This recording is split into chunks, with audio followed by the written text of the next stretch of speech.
Welcome back to the Bernard Lee Poker Show. We are talking with the 2018 WSOP bracelet winner in the 565 a PLO event and the recent winner of the 2020 Bay 101.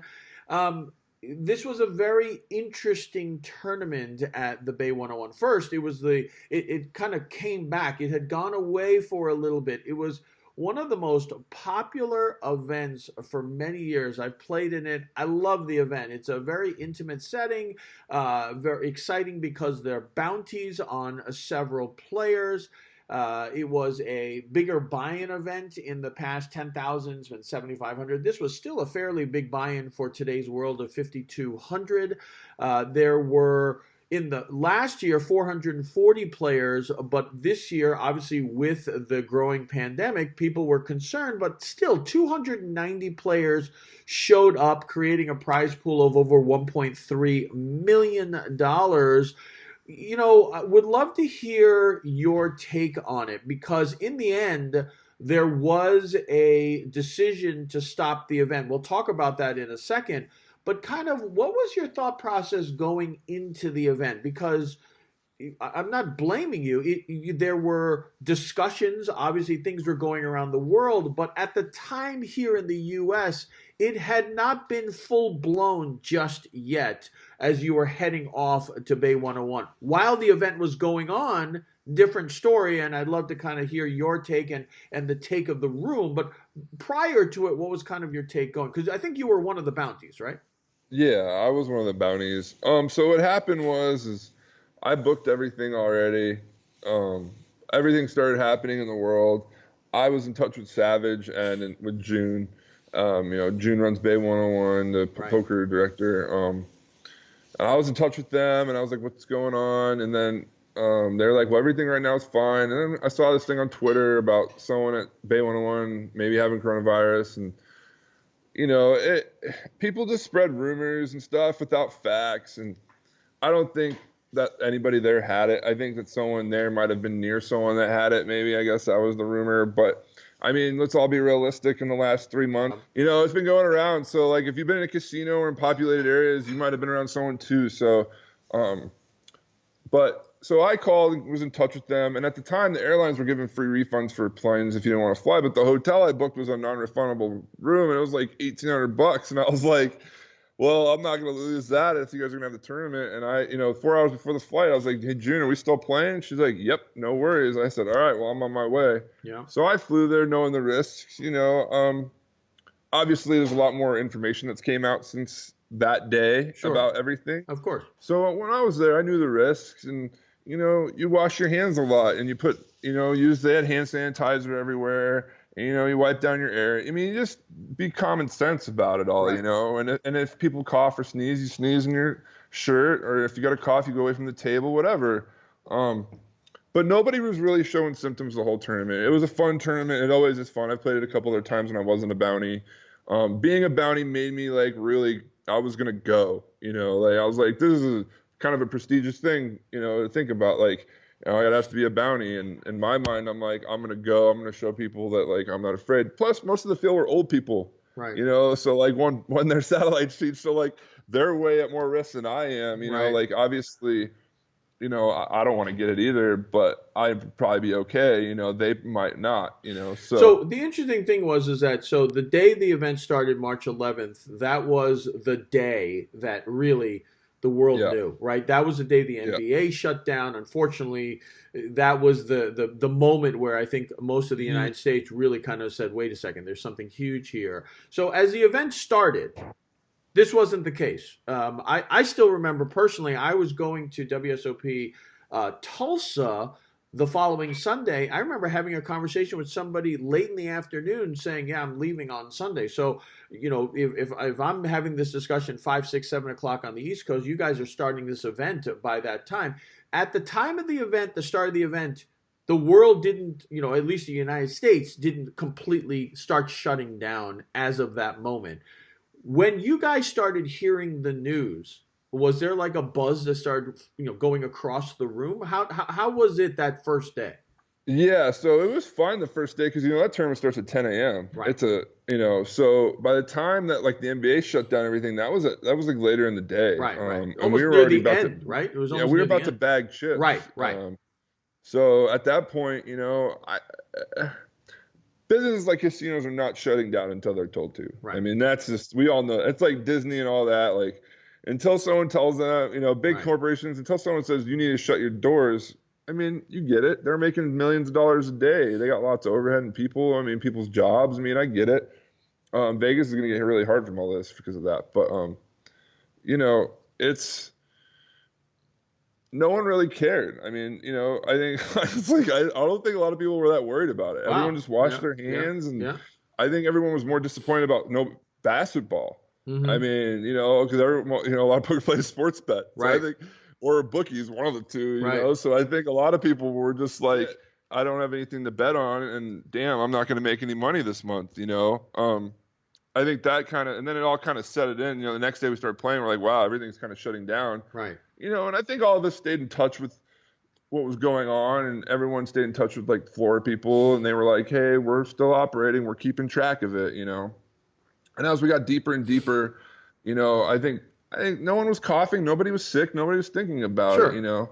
Um, but then final day, the final day, the realism is that when we were down to two tables and we played an extra 2 hours that night. Right. Um, Because it was supposed to be a 4-day event originally, yes, but it was because of supposed this smaller field, it ended up only being a 3-day event. and we played extra time too Uh-huh. on the Uh-huh. last day. Got it. Yeah, yeah. Um, I suggested and other people, because Savage said, Matt Savage was like, they might shut down the casinos tomorrow. Yeah, yeah, yeah. That was his information that was passed to him. Yeah.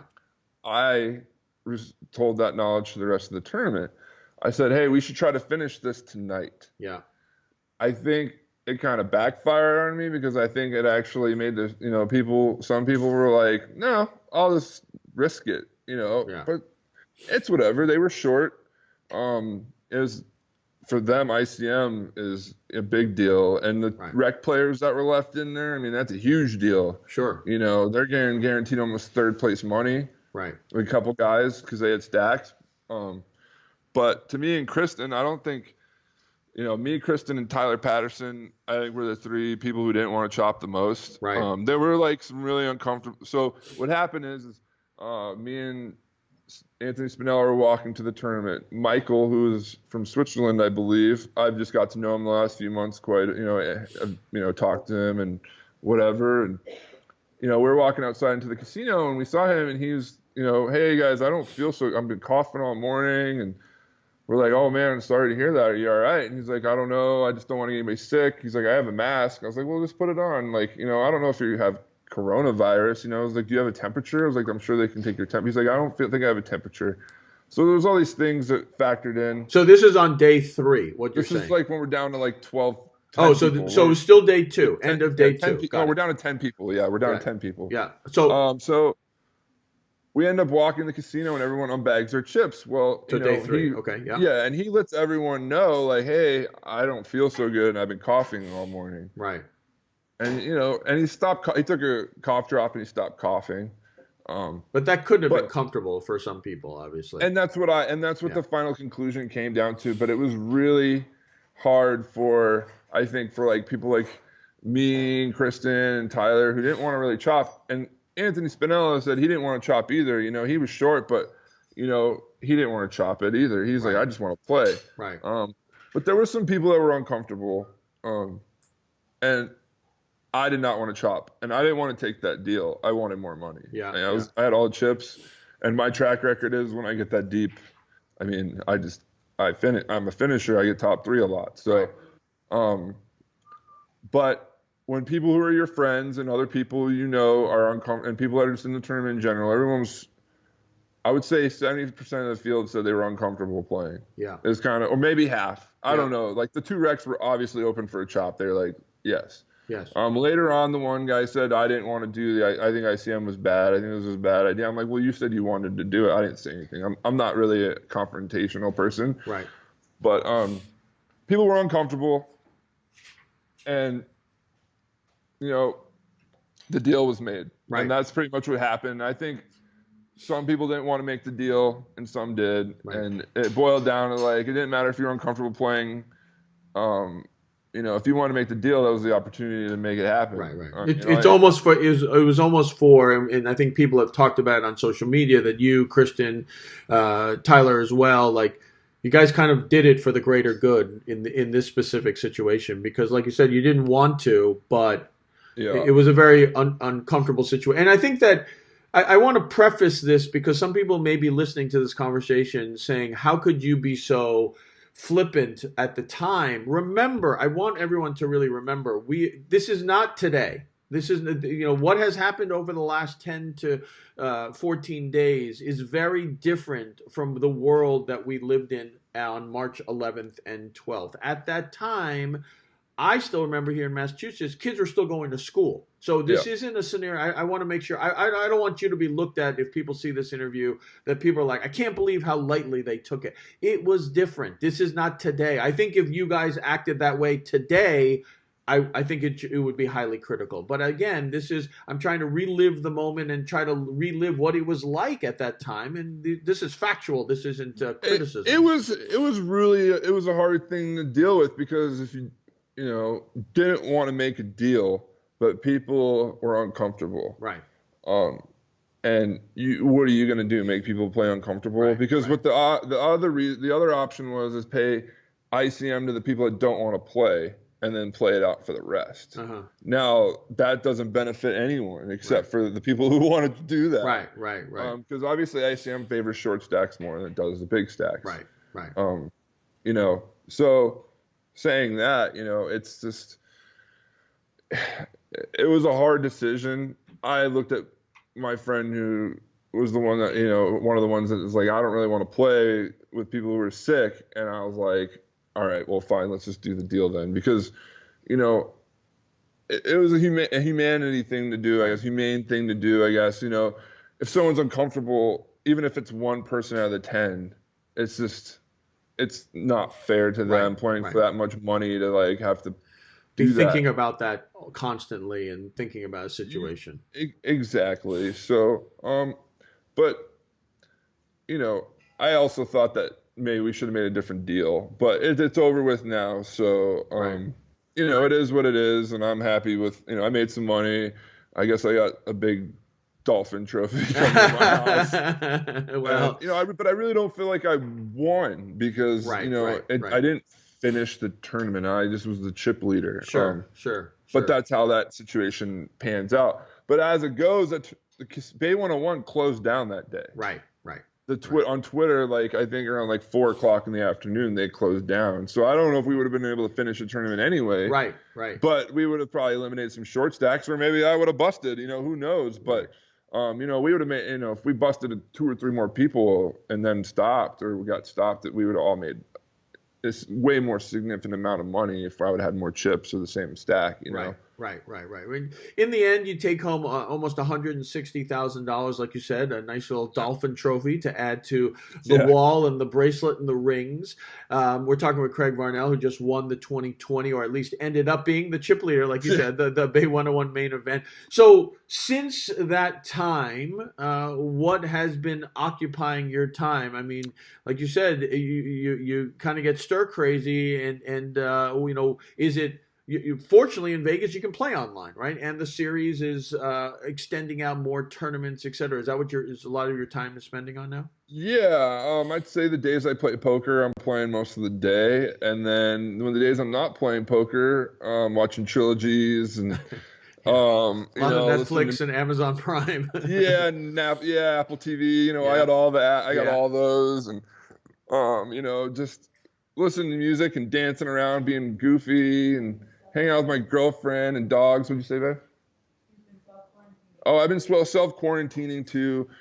So something that was kind of disturbing, I didn't really say much to the people that came at me, but so me and Anthony Zeno live in the same building. We were headed home from San Jose, and we literally got like 5 people in our building texted us and said, please don't leave your building. Please don't use the elevators. Please don't use the gym, like pretty much, and all this stuff. And I'm just like, it was really kind of weird coming home because, it was because someone posted something on Twitter and Facebook that was in the tournament. And said somebody on the tournament had coronavirus. That's absolutely not true. That person has no testing, Right. no nothing, and as I know, he hasn't had a fever or been sick, so he probably just had a cough, you know.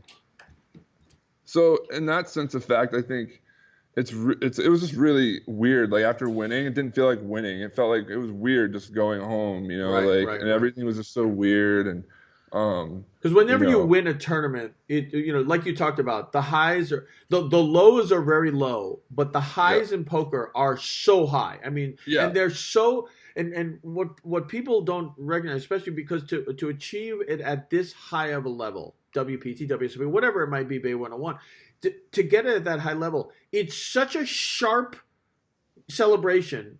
And unfortunately, it's very short because this is a "what have you done for me lately" business, right? I mean, so like you yeah, win an event, 2 days later, there's another event that they're talking about, especially at the World Series. I mean, like you yeah, win your bracelet, the national anthem's played, and then on to the next. You're literally playing the next tournament, but yeah. you can't even. It's unfortunate you weren't able to really at least enjoy it. But the fortunate news was you were able to come home with a little bit of extra cash, like you said. It turned Yeah. out to be the best scenario. And the good news for you is you're able to play online in Vegas, as opposed to a lot of us, like Yeah. myself, who isn't allowed to play. So and maybe you'll be able to do a little studying in your extra time Yeah. and maybe take down another ring or something along those lines, and continue moving forward with everything. And Craig, congratulations on your recent ending of the tournament with the chip leader. Maybe we'll leave it at Thanks. that. But still, Thank like you. you said, great job, and wish you all the best. Stay safe, social distancing, all of that, and hopefully that you will be, we will all be back playing poker in the short term. Thanks for having me, Bernard. And yeah, hopefully see you on the felt. Hope everyone's safe out there. Um, don't go crazy, you know, just find yourself, stay busy. Right. Thanks, Bernard Lee here for the Bernard Lee Poker Show. We're very thankful to have Craig Varnell talk about his not only his career but also his experience at the Bay 101 as the coronavirus pandemic was really blowing up here in the U.S. A really interesting story of how it kind of played out and kind of the after effects as well. Really appreciate it. Stay tuned. We'll continue our interviews talking about the world of poker and, of course, of the coronavirus pandemic. And as always, may you always go in with the best hand, and may you never get unlucky. Good night, everybody. I hope you liked that video, and please don't forget to like and subscribe below.